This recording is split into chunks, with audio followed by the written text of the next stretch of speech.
balabal ni San Benito o Saint Benedict. Yan mga kagimat, no? Ang balabal ni Saint Benedict ay babahagi natin dito sa ating channel. Ito po yung request po sa followers.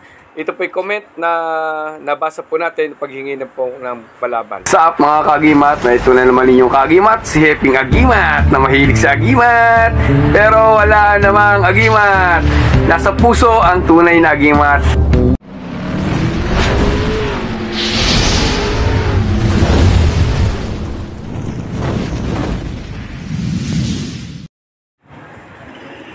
Yung kagimat, ito yung Saint Benedict.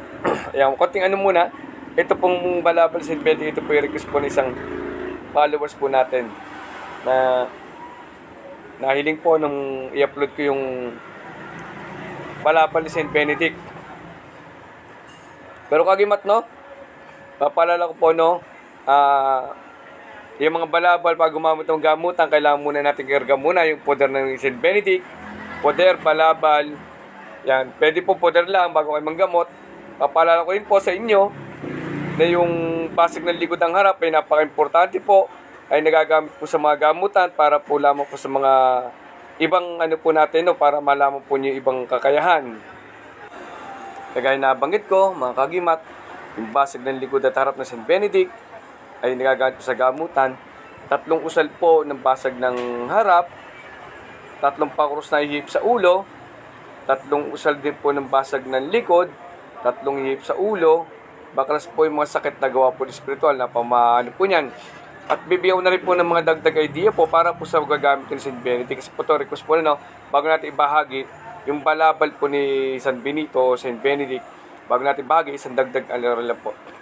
Pagka po sinasapian o exorcism po, may sapi po ng mga demonyo, yung Saint Benedict po, na basag ng likod at harap, kailangan po ay bukang bibig po, paririnig nyo po doon sa sinasaniban.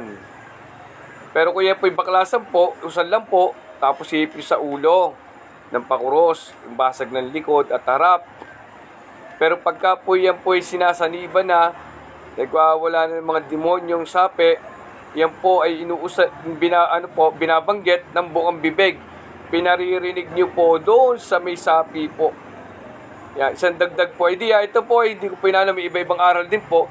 Pero ito po ay based po talaga sa experience, sa actual na experience na ano ko.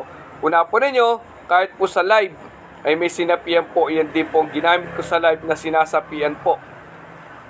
Kung sa live natin na may sinasapian, yan din po ang ginamit natin para po palisin yung gumagambala po doon po sa tao.